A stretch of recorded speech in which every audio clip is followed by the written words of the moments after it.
And we saw a lot of returns, too, at the Slammys. Triple H and Rey Mysterio coming back on television for the first time in months, of course. The last time we saw Rey Mysterio was when he got his second major injury from the same guy who gave him his inaugural injury earlier this year, courtesy of the cross-arm breaker Alberto Del Rio, who I thought was a shoo-in to win Superstar of the Year. I had predicted Del Rio to win Superstar of the Year on my Slammys preview show here on YouTube.com, JonathanClarke22.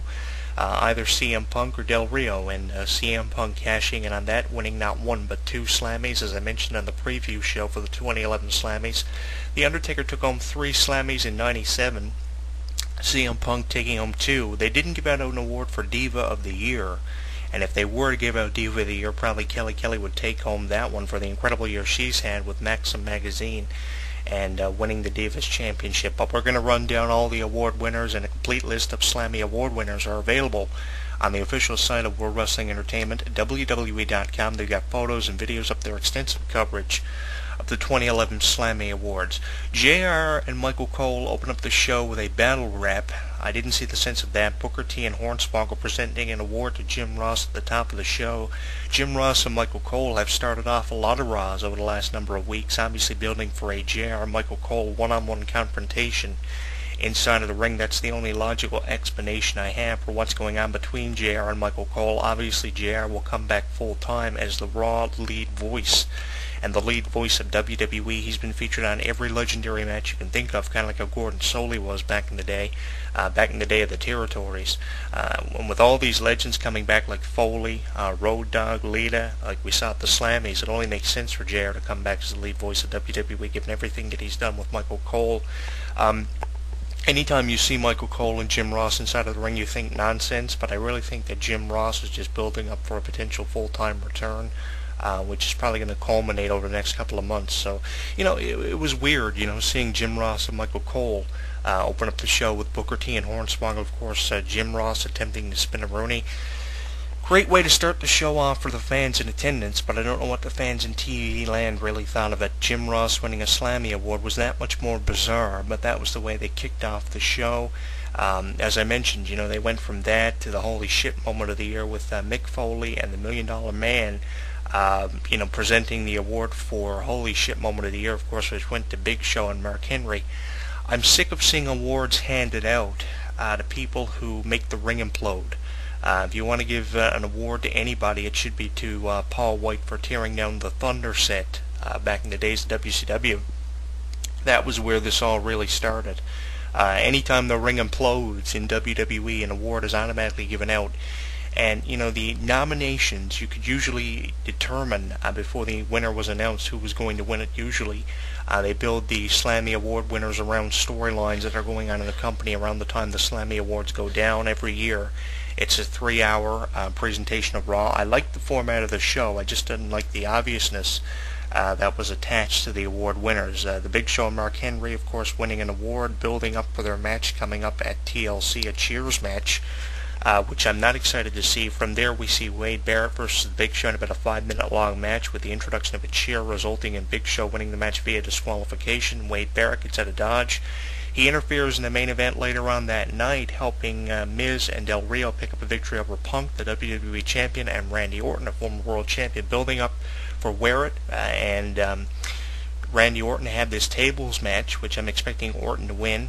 You can find my pay-per-view predictions actually by clicking on pay-per-view picks at the top of the website. I've listed all my predictions for every match happening on the TLC card, and I also have some updates with the TLC stipulations and stuff posted in our news center amongst the 16,000 articles we have posted in our news forum. We also have an RSS feed to keep you up to date on what's happening with TLC this Sunday, 6 nights from now.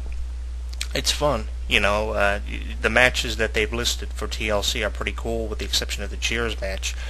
Not really looking forward to that. Wade Barrett's interference, pulling Randy Orton off the apron, resulted in The Miz cashing in with the skull-crushing finale on CM Punk. He pins the WWE Champion for the first time in months. Miz getting a bit of momentum. Obviously, the victory for Del Rio and Miz at the Slammys indicates to me that Miz or Del Rio will not be winning the WWE Championship in the first ever three-way ladder match for the title. CM Punk is obviously going to retain, and it wouldn't surprise me if he dropped the title to Kane because of some interaction between himself and Laurinaitis building up to the Royal Rumble. With Kane's return at the Slammys, a complete shocker to me. That indicates to me that he'll be a top contender for the title following the three-way ladder match program, which will wrap up on the 18th of this month. Very interesting how they did that, and it was cool. They tied in the Big Show Barrett match to the tag team main event, featuring Punk and CM Punk and Orton rather, who came up short. Very surprised about that, and it was fun, seeing the $1 Million Man back there, presenting the award with Mick Foley. Together, I guess they were known as a tandem, dubbed Holy Shit. Very interesting. Was expecting people like Kofi Kingston to win the award because of the great work ethic that he's put forth since Evan Bourne's suspension. Evan Bourne's actually working on editions of Superstars now. It's going to be a while before we see Evan Bourne back on major programs like Raw. But Kofi Kingston didn't win the award for his work ethic, which I would have liked to have seen. That was kind of dumb how they did that. From there we go to Road Dogg.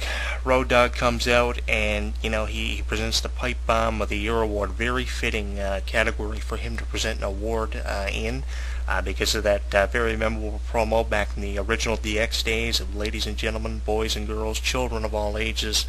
On a personal note, I've spoken to Road Dogg. I've spoken to Road Dogg many times, and he's fun to be around. He's a joy to be around. Of course, as I mentioned, working with Championship Wrestling International earlier this summer, they're in the middle of a huge investigation legally, undergoing a legal dispute with the RCMP and things. But apart from that, the Road Dogg is always a joy to speak with and be around, and it was fun seeing him back on WWE television for the first time in over a decade. He was only there for about 5 minutes with the purpose of presenting an award. CM Punk comes out with a mannequin, didn't really understand the sense of that. Building up to the tag team main event, he wins Pipe Bomb of the Year and does a little tribute for Johnny Ace. The cool thing about the tribute was the song and everything went well together, and they even incorporated some footage of Johnny Ace's wrestling days back when he was a tag team competitor and a well-known singles competitor. I can't remember the last time I seen Laurinaitis compete inside of the ring. His brother, Road Warrior Animal, I can remember seeing more because he was a more recent competitor and stayed in the ring longer than Johnny Ace did before Johnny Ace went corporate behind closed doors for about a decade and worked close with Vince. The way they brought Laurinaitis back, obviously they're hyping up for Laurinaitis to make an in-ring return and go back to his original roots against someone like Paul Levesque, Triple H, over the next couple of months. I liked the promo because of the wrestling footage that was incorporated into it, and I wish they would show more of that for the new generation of fans who aren't familiar with Laurinaitis' background. He is a phenomenal wrestler, known for many contributions to many different organizations, wrestling back in the days of the territories. A lot of territorial folks back for the Slammy Awards this year.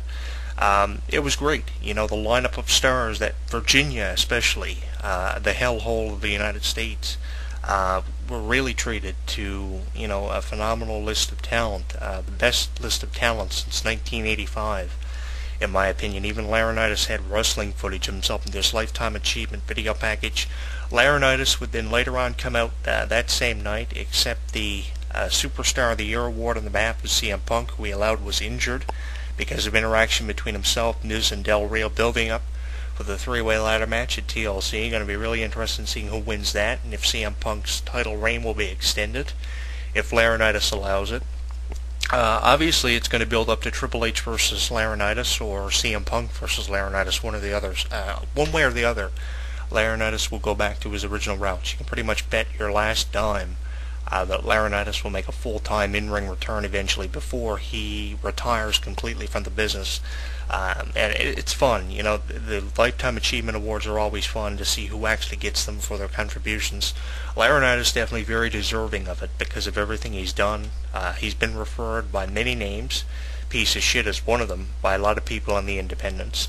But I think that he has an incredible amount of talent that is being overlooked by people like CM Punk, which was why it was fun seeing Laurinaitis have his own video package, and the end result was him being presented the Cool/Lifetime Achievement Award by CM Punk. Really didn't understand the difference between him and the mannequin, but it was fun seeing Laurinaitis, respond by coming out and taking the Lifetime Achievement Award, and then taking the Superstar of the Year award away from CM Punk. Obviously, something huge is building for that.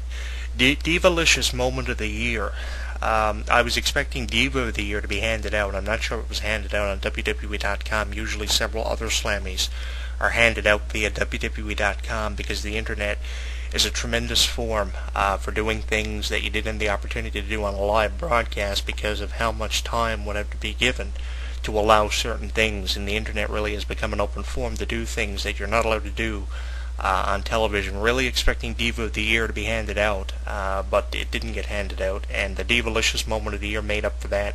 Kelly comes out due to the lack of being able to use the microphone, phobia of the microphone as I've dubbed it, over the last number of weeks here on HEW Entertainment Variety Radio. Pinup Strong comes out, she slaps Natalya and Beth Phoenix in the face for taking the Divalicious Slammy away from her, and obviously that's building up for Kelly versus Beth Phoenix for the Divas title in a rematch at a place like the Royal Rumble.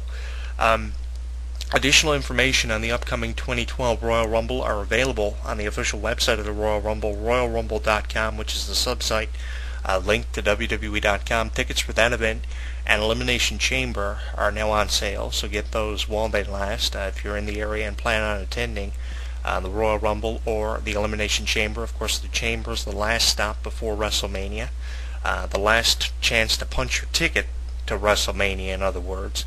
It's going to be fun. Check out our Twitter page and check out our official website for additional information.